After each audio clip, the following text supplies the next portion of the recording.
ఓం శాంతి. Murali date 13/8/2025. ఈరోజు బాబా చెప్తున్నారు, బ్రహ్మా బాబా శివ్ బాబాకు చైతన్య సింహాసనం.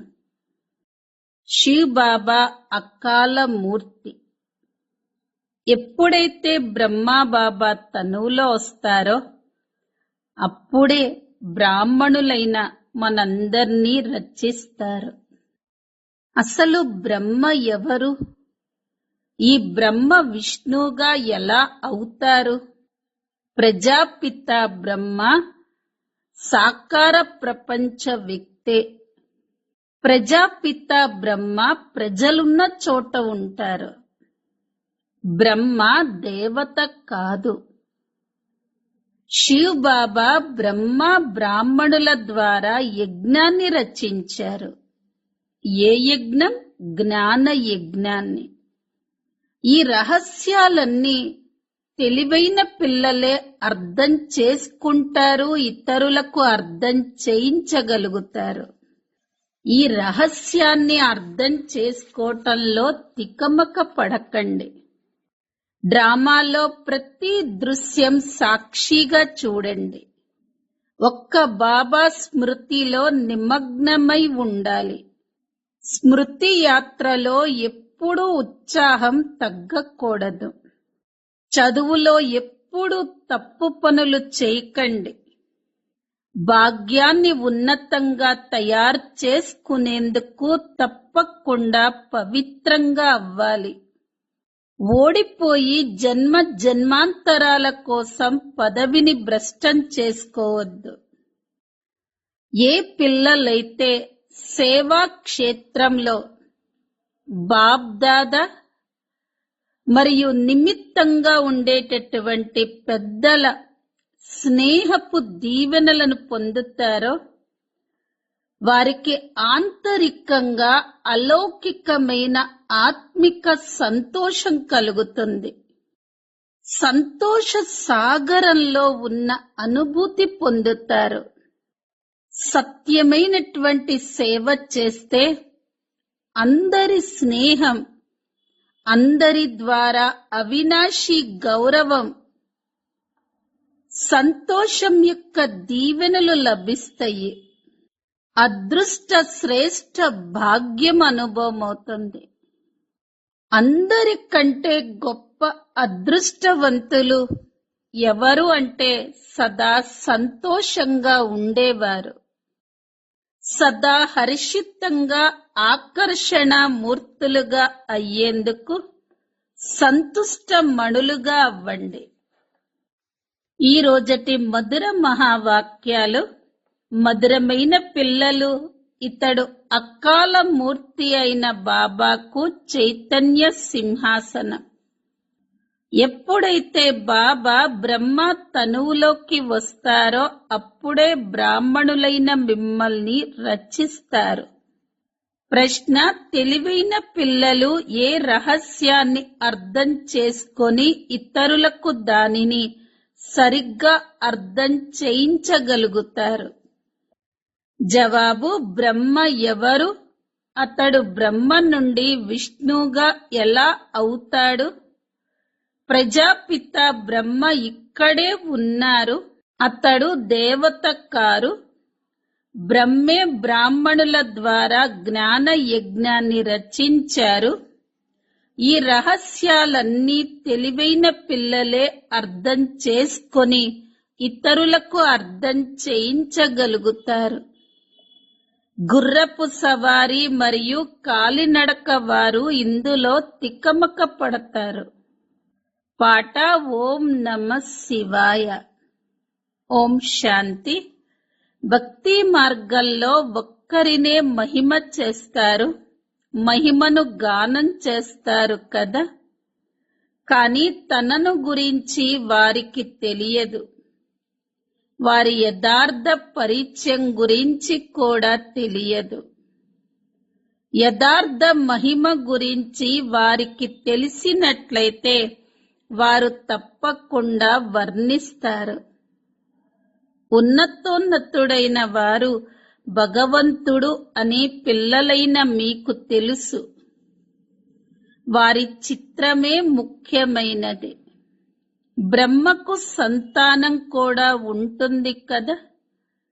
మీరందరూ బ్రాహ్మణులు. బ్రహ్మని కూడా బ్రాహ్మణులే తెలుసుకోగలరు.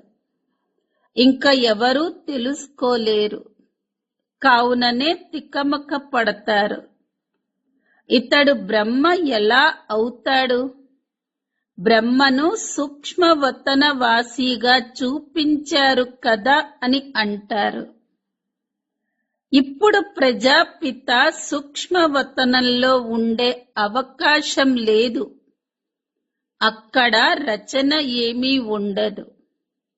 ఈ విషయంలో వారు మీతో ఎంతగానో వాద ప్రతివాదాలు చేస్తారు.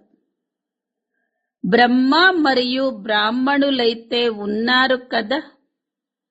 ఏ విధంగా క్రీస్తు నుండి క్రిస్టియన్లు అన్న పదం వెలువడిందో, బుద్ధుడు నుండి బౌద్ధులు అన్న పదం వెలువడిందో, ఇబ్రహీం నుండి ఇస్లాం అన్న పదం వచ్చిందో, అలాగే ప్రజాపిత బ్రహ్మ ద్వారా బ్రాహ్మణులు అన్న పదం వచ్చింది. ఇది చాలా ప్రసిద్ధమైనది. బ్రహ్మను ఆది దేవ అని కూడా అంటారు. వాస్తవానికి బ్రహ్మను దేవత అని అనటానికి వీల్లేదు. ఇది కూడా ఒక తప్పే. ఎవరైతే తమను తాము బ్రాహ్మణులుగా పిలుచుకుంటారో వారిని మీరు అసలు ఈ బ్రహ్మ ఎక్కడ నుండి వచ్చారు, ఇతడు ఎవరి రచన అని ప్రశ్నించండి. బ్రహ్మను ఎవరు రచించారు, ఎప్పుడు రచించారు అని ప్రశ్నిస్తే ఎవరూ చెప్పలేరు. ఈ విషయాలు ఎవరికీ తెలియవు. శివ్ బాబా వీరి రథంలోకి ప్రవేశిస్తారని పిల్లలైన మీకే తెలుసు. ఈ ఆత్మ ఒకప్పుడు యువరాజైన కృష్ణుడిగా అయిన ఆత్మ. అతడే మళ్ళీ 84 జన్మల తర్వాత బ్రహ్మగా అయ్యాడు. జన్మపత్రిలో ఉన్న పేరు ఇతడికి వేరుగా ఉంటుంది కదా. ఎందుకంటే ఇతడు కూడా ఒక మనిషి. మళ్ళీ బాబా ఇతనిలోకి ప్రవేశించిన కారణంగా ఇతనికి బ్రహ్మ అన్న పేరుని పెడతారు. ఈ విషయం కూడా పిల్లలకు తెలుసు. ఈ బ్రహ్మే ఆ విష్ణు రూపం. ఇతను నారాయణుడిగా అవుతాడు కదా. 84 జన్మల అంతిమంలో ఇతను ఒక సాధారణ రథంగా ఉన్నాడు కదా. ఈ శరీరాలన్నీ ఆత్మల రథాలు. ఇది అకాల మూర్తి యొక్క నడుస్తూ తిరుగుతూ ఉన్న రథం. సిక్కులు దీనికి గుర్తుగా ఆ సింహాసనాన్ని తయారు చేశారు. దానినే వారు అకాల తఖ్త్ అంటే అవినాశి సింహాసనము అని అంటారు. ఈ ఆసనాలన్నీ అంటే శరీరాలన్నీ ఆత్మల అవినాశి సింహాసనాలే. ఆత్మలన్నీ అకాల మూర్తులే. ఉన్నతోన్నతుడైన భగవంతుడికి ఈ రథమైతే కావాలి కదా. ఈ రథంలోకి ప్రవేశించి అందులో కూర్చొని జ్ఞానాన్నిస్తారు. జ్ఞానమిచ్చేవారు జ్ఞాన సాగరుడు. రచయిత మరియు రచనల ఆది మధ్య అంత జ్ఞానాన్నిస్తారు.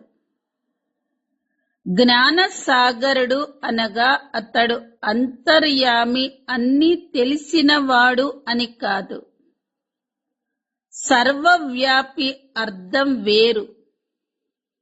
అన్నీ తెలిసినవారు అన్న పదానికి అర్థం వేరు.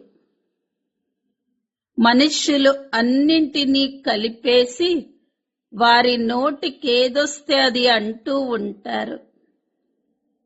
బ్రాహ్మణులైన మనమందరం బ్రహ్మ సంతానమని ఇప్పుడు పిల్లలైన మీకు తెలుసు. మన కులం అన్నింటికన్నా ఉన్నతమైనది. వారు దేవతలను ఉన్నతులుగా చూపిస్తారు. ఎందుకంటే సత్యుగ ఆదిలో దేవతలు ఇక్కడ ఉండి వెళ్ళారు. బ్రాహ్మణులు ప్రజాపిత బ్రహ్మ సంతానం. పిల్లలైన మీకు తప్ప ఇంకా ఎవరికీ ఈ విషయాల గురించి తెలియదు. మరి వారందరికీ ఎలా తెలుస్తుంది? వారు బ్రహ్మను సూక్ష్మవతనవాసిగా చూపిస్తారు. ఆ దైహికమైన పూజారులు వేరు. వారు పూజలు చేస్తారు, శ్రాద్ధపు భోజనం తింటారు. మీరు అలాంటివి తినరు. బ్రహ్మ రహస్యాన్ని మీరిప్పుడు బాగా అర్థం చేయించవలసి ఉంటుంది. మిగిలిన విషయాలన్నింటినీ వదిలి పతితుల నుండి పావనులుగా తయారు చేసే ఆ తండ్రిని స్మృతి చెయ్యండి అని చెప్పండి. అప్పుడు వారు ఈ విషయాలను కూడా అర్థం చేసుకుంటారు. చిన్న విషయంలో సంశయం వచ్చినట్లయితే తండ్రినే వదిలేస్తారు. బాబా మరియు వారసత్వం ఈ రెండే మొట్టమొదటి ముఖ్యమైన విషయాలు. నన్నొక్కడే స్మృతి చెయ్యండి అని బాబా అంటారు. నేను తప్పకుండా ఎవరో ఒక్కరిలోకి వస్తాను కదా, అతని పేరు కూడా ఉండాలి. నేనొచ్చి అతన్ని రచిస్తాను. బ్రహ్మ గురించి అర్థం చేయించేందుకు మీకు చాలా తెలివి ఉండాలి. సైనికులు, గుర్రపు సవారీ వారు అలజడ చెందుతారు. తమ స్థితి అనుసారంగా అర్థం చేయిస్తారు కదా. ప్రజాపిత బ్రహ్మ ఇక్కడ ఉన్నారు. బ్రాహ్మణుల ద్వారా జ్ఞాన యజ్ఞాన్ని రచిస్తే మరి తప్పకుండా ఇక్కడ బ్రాహ్మణులే కావాలి కదా. బ్రాహ్మణులు జన్మించేందుకు ప్రజాపిత బ్రహ్మ కూడా ఇక్కడ కావాలి. మేము బ్రహ్మ సంతానము అని ఆ బ్రాహ్మణులు కూడా అంటారు. పరంపరాగా మా కులం కొనసాగుతూ వచ్చింది అని వారు భావిస్తారు. కానీ బ్రహ్మ ఎప్పుడు ఉన్నారో వారికి తెలియదు. ఇప్పుడు మీరు బ్రాహ్మణులుగా ఉన్నారు. ఎవరైతే బ్రహ్మ సంతానమో వారే బ్రాహ్మణులు. బాబా కర్తవ్యం గురించి కూడా వారికి తెలియదు. భారతదేశంలో మొట్టమొదట బ్రాహ్మణులే ఉంటారు. బ్రాహ్మణులది ఉన్నతోన్నతమైన కులం.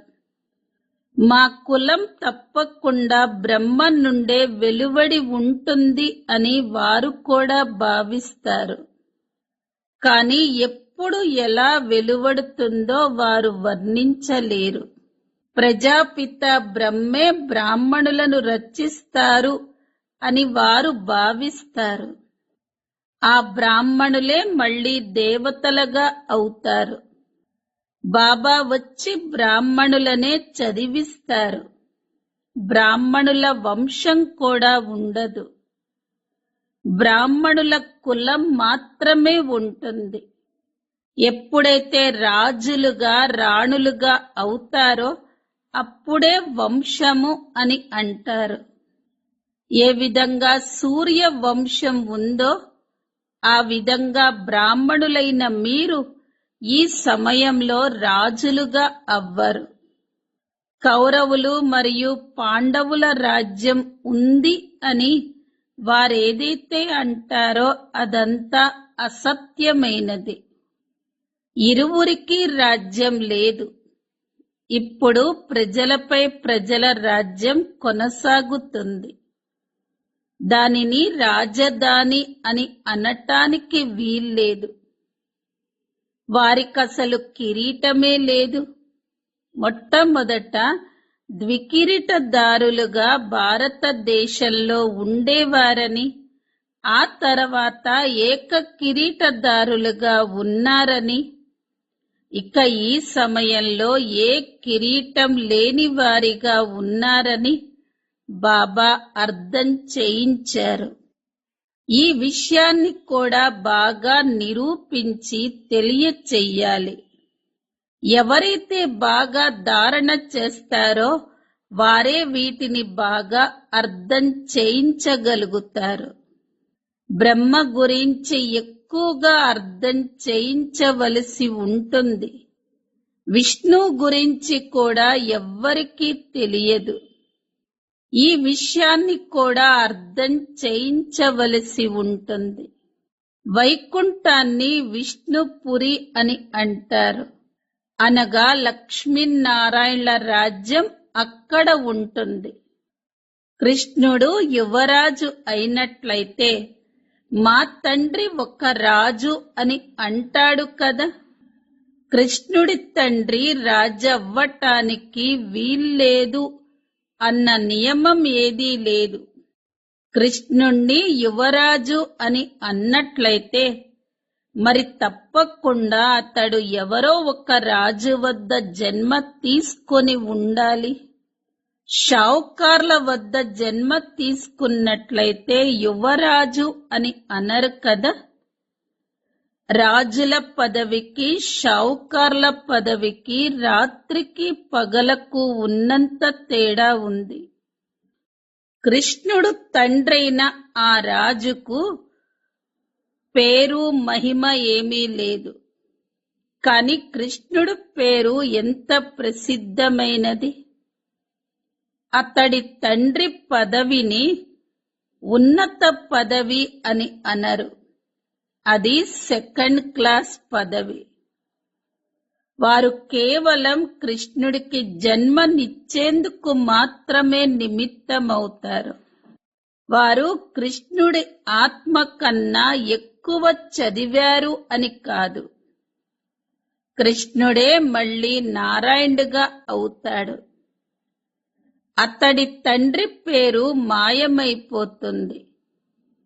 అతను కూడా బ్రాహ్మణుడే. కాని చదువులో కృష్ణుడి కన్నా తక్కువగా చదివాడు. కృష్ణుని ఆత్మ యొక్క చదువు తన తండ్రి కన్నా ఉన్నతంగా ఉంది. కావుననే అతడికి అంత పేరొచ్చింది. కృష్ణుడి తండ్రి ఎవరో ఎవ్వరికీ తెలియదు. ముందు ముందు ఇది తెలుస్తుంది. అందరూ ఇక్కడే తయారవ్వాలి కదా. రాధకు కూడా తల్లి తండ్రులు ఉంటారు కదా. వారికన్నా రాధకు ఎక్కువ పేరుంటుంది. ఎందుకంటే తల్లి తండ్రులు తక్కువగా చదువుకున్నారు. రాధ పేరు చాలా ఉన్నతోన్నతంగా ఉంటుంది. పిల్లలు అర్థం చేయించేందుకు ఇవి విస్తారమైన విషయాలు. మొత్తం ఆధారమంతా చదువుపైనే ఉంది. బ్రహ్మ గురించి కూడా అర్థం చేయించేందుకు తెలివి కావాలి. ఆ కృష్ణుడి ఆత్మనే మళ్ళీ 84 జన్మలను అనుభవిస్తుంది. అలాగే మీరు కూడా 84 జన్మలను పొందుతారు. అందరూ ఒకేసారి కలిసి రారు. ఎవరైతే చదువులో ముందుగా ఉంటారో వారు అక్కడ కూడా మొట్టమొదటిలో వస్తారు. నెంబర్ వారీగా అయితే వస్తారు కదా. ఇవి చాలా సూక్ష్మమైన విషయాలు. తక్కువ బుద్ధి ఉన్నవారు వీటిని ధారణ చెయ్యలేరు. నెంబర్ వారీగా వెళతారు. మీరు నెంబర్ వారీగా బదిలీ అవుతారు. ఎంత పెద్ద క్యూ ఉంది. ఇదంతా అంతిమంలో వెళ్ళిపోతుంది. నెంబర్ వారీగా తమ తమ స్థానాలలోకి వెళ్లి నివాసం చేస్తారు. అందరి స్థానాలు తయారు చెయ్యబడి ఉన్నాయి. ఇది చాలా అద్భుతమైన ఆట. కానీ వీటిని ఎవరూ అర్థం చేసుకోరు. దీనిని ఒక ముళ్ళ అడవి అని అంటారు. ఇక్కడ అందరూ ఒకరికొకరు దుఃఖాన్నిచ్చుకుంటూ ఉంటారు. అక్కడ ప్రకృతి సిద్ధమైన సుఖం ఉంటుంది. ఇక్కడ ఉన్నది అల్పకాలిక సుఖం. సత్యమైన సుఖాన్నిచ్చేవారు ఒక్క బాబానే. ఇక్కడి సుఖం కాకి రెట్టతో సమానమైనది. దినప్రతిదినం తమో ప్రధానంగా అవుతూ ఉంటారు. ఇక్కడ ఎన్ని దుఃఖాలున్నాయి. బాబా మాయా తుఫాన్లు చాలా ఎక్కువగా వస్తున్నాయి. మాయ తికమక పరుస్తుంది.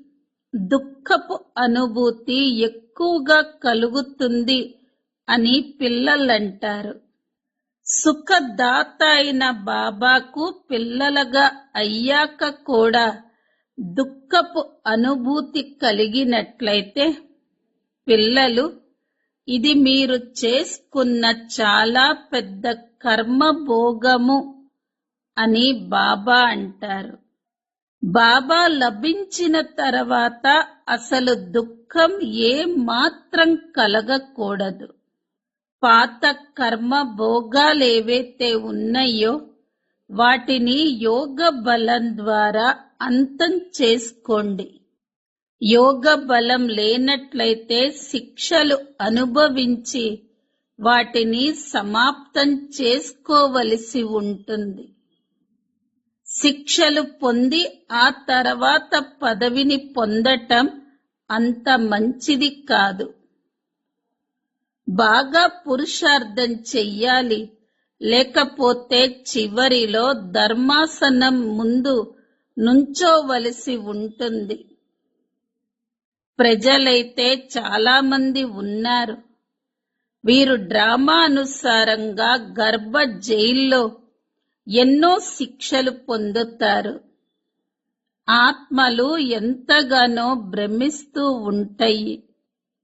ఎవరి శరీరంలో అయినా అశుద్ధ ఆత్మ ప్రవేశించినట్లయితే వారు ఎంతగానో కలత చెందుతారు. కొన్ని ఆత్మలు చాలా నష్టపరుస్తాయి. కొత్త ప్రపంచంలో ఈ విషయాలేవీ ఉండవు. ఇప్పుడు కొత్త ప్రపంచంలోకి వెళ్లేందుకు మీరు పురుషార్థం చేస్తారు.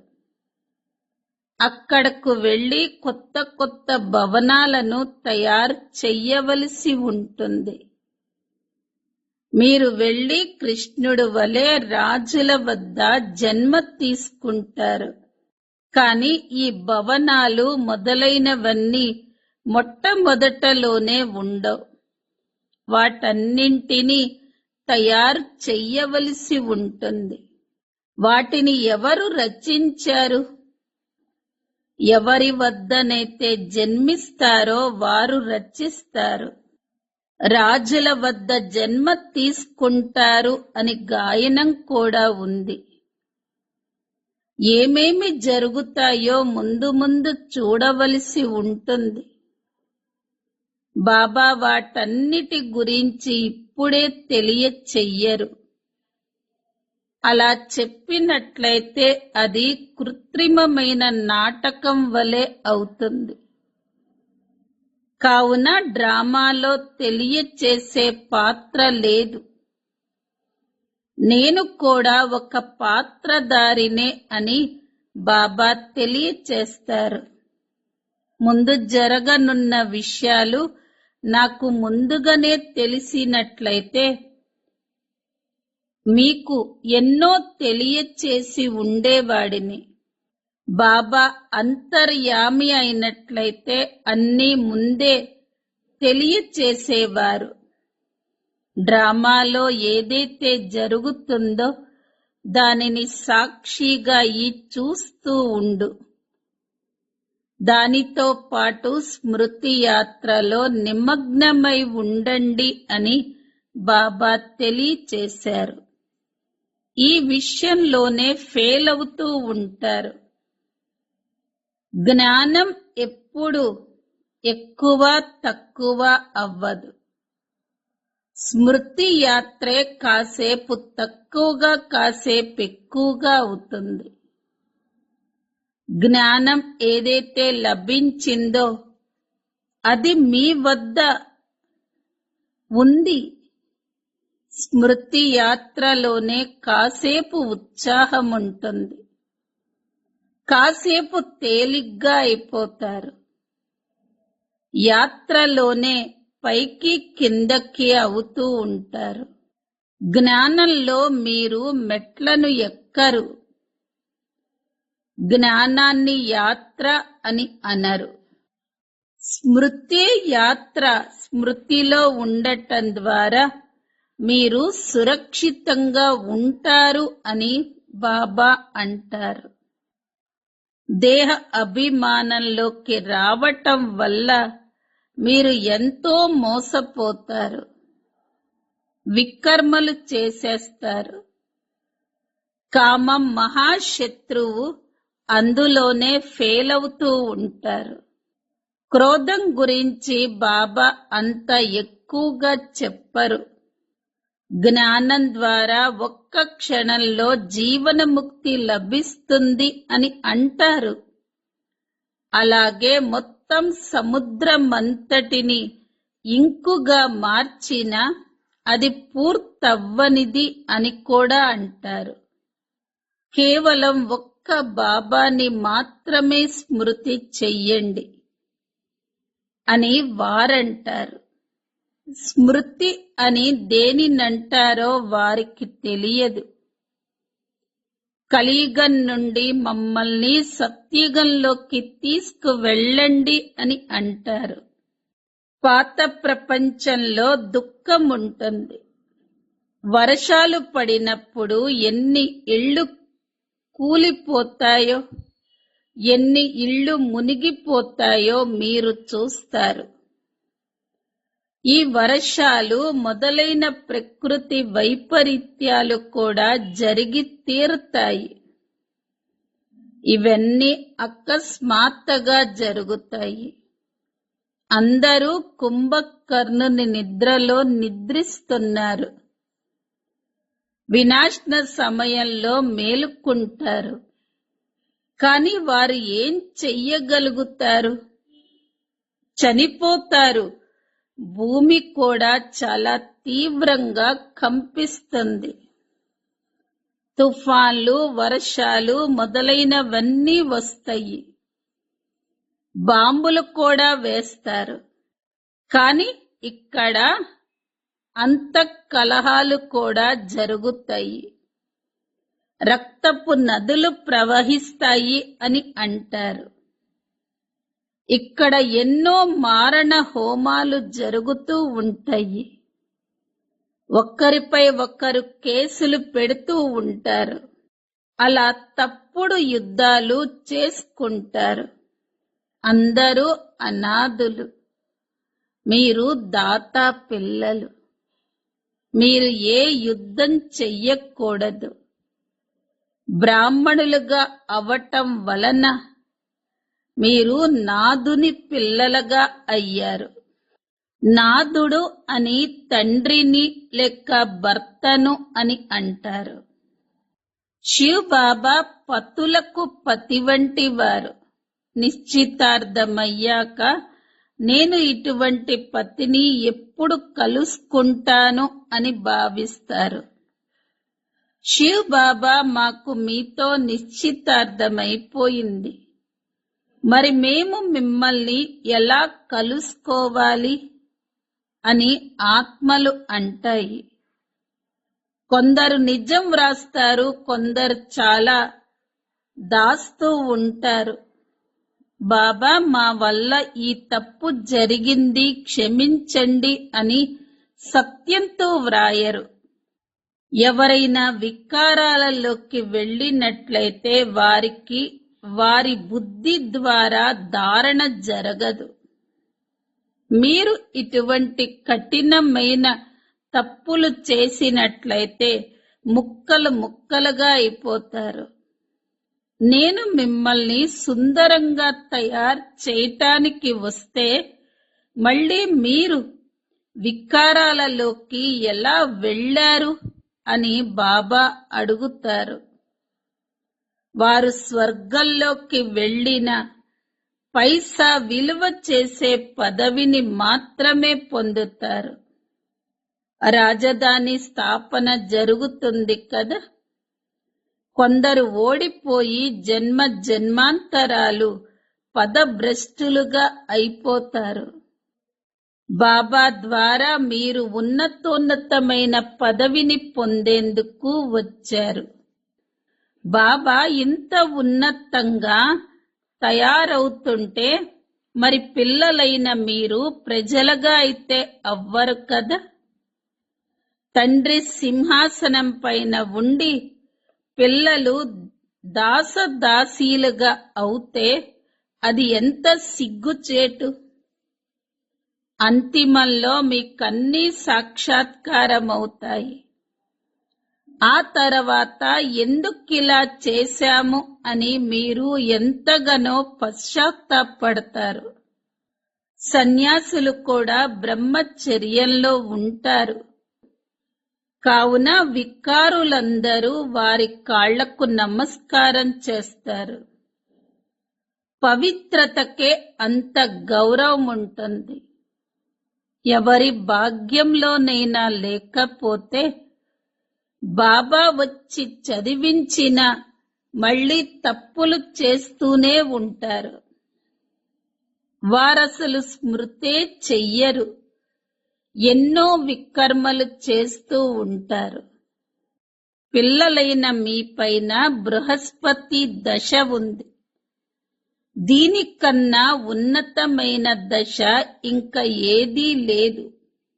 పిల్లలైన మీపై ఈ దశలు చక్రంలా తిరుగుతూ ఉంటాయి. అచ్చ, మధురాతి మధురమైన ఆత్మిక పిల్లలకు మాతా పిత బాప్ దాదాల ప్రియ స్మృతులు మరియు గుడ్ మార్నింగ్. ఆత్మిక పిల్లలకు ఆత్మిక తండ్రి నమస్తే.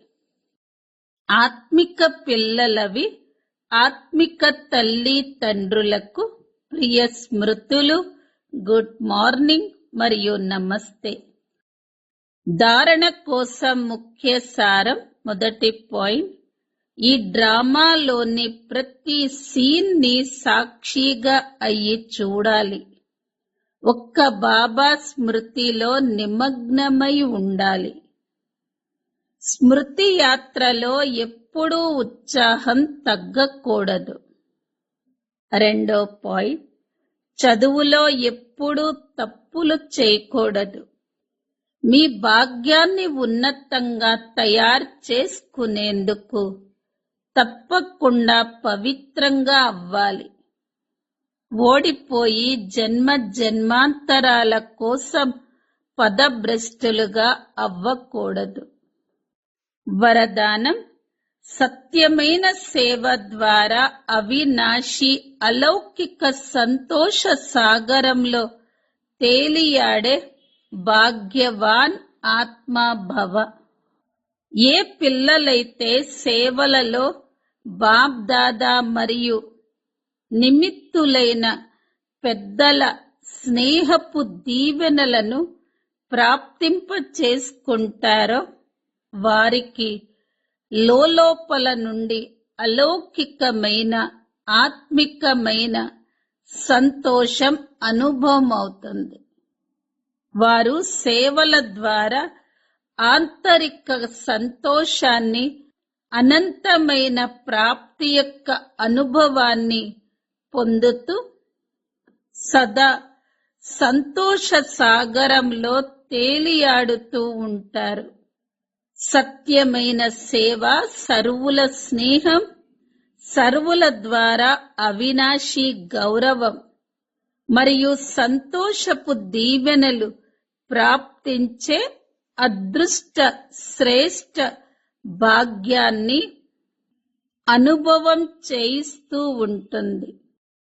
ఎవరైతే సదా సంతోషంగా ఉంటారో వారే అదృష్టవంతులు.